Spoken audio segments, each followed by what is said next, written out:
अल्लाह रब्बुल आलमीन ने कुरान पाक में बार बार फरमाया है, एक ऐसा अमल जिसे करने से न सिर्फ इंसान की परेशानियां दूर होती हैं, बल्कि अल्लाह की रहमतें भी बरसती हैं। आज का हमारा मौजू है सदका। सदका यानी दान। अक्सर हम में से बहुत से लोग ये समझते हैं कि सदका सिर्फ वही इंसान दे सकता है जिसके पास बहुत सारा पैसा हो, जिसके पास दौलत के अंबार हों। लेकिन हकीकत यह है कि सदका सिर्फ माल और दौलत का नाम नहीं है। ये तो एक जज्बा है, एक एहसास है जो इंसान के दिल से निकलता है और सीधा अल्लाह की बारगाह में पहुंचता है। हमारे प्यारे नबी हजरत मोहम्मद मुस्तफ़ा सल्लल्लाहु अलैहि वसल्लम ने फरमाया है कि अपने भाई के सामने मुस्कुराकर देखना भी सदका है। रास्ते से तकलीफ देने वाली किसी चीज को हटा देना सदका है। किसी प्यासे को पानी पिलाना सदका है। यहां तक कि किसी से अच्छी बात करना भी सदका है। अल्लाह को आपके माल की जरूरत नहीं है, अल्लाह तो आपकी नीयत का तलबगार है। सदका बलाओं को टालने का सबसे बड़ा जरिया है। हदीस पाक में आता है कि सदका खामोशी के साथ देने से अल्लाह का गजब शांत हो जाता है। जब इंसान सदका देता है तो वो ये सोच कर देता है कि या अल्लाह, ये मेरा छोटा सा अमल मेरी उन मुश्किलों को दूर कर दे जिनका मुझे इल्म भी नहीं है। बहुत सी ऐसी मुसीबतें होती हैं जो हमारी जिंदगी में आने वाली होती हैं, लेकिन हमारा दिया हुआ सदका उन्हें रास्ते में ही रोक देता है। ये अल्लाह का वादा है कि जो उसके रास्ते में खर्च करता है, अल्लाह उसे खाली हाथ नहीं लौटाता। अक्सर हम डरते हैं कि अगर हम खर्च करेंगे तो हमारा माल कम हो जाएगा। हम हिसाब लगाने बैठ जाते हैं कि अगर मैंने इतना हिस्सा दे दिया तो मेरे पास क्या बचेगा। लेकिन कुरान कहता है कि सदका देने से माल कम नहीं होता, बल्कि बरकत बढ़ती है। जब आप एक देते हैं तो अल्लाह अपनी शान के मुताबिक उसे 10 गुना या उससे भी ज्यादा बढ़ाकर लौटाता है। ये कोई साधारण वादा नहीं, बल्कि रब्बे कायनात का वादा है। लेकिन यहां एक बहुत अहम बात है, और वो है आपकी नीयत। सदका देने का तरीका क्या है?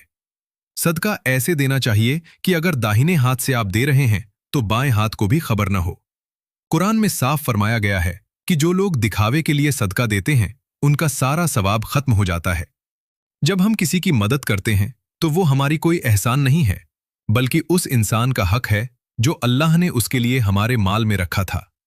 सोचिए, एक गरीब इंसान भूखा है और आप उसे खाना खिलाते हैं, तो असल में आप उस पर नहीं बल्कि अपनी आखिरत पर खर्च कर रहे हैं। आप उस दिन के लिए तैयारी कर रहे हैं जिस दिन कोई किसी के काम नहीं आएगा। सदका-ए जारिया की फजीलत तो और भी ज्यादा है।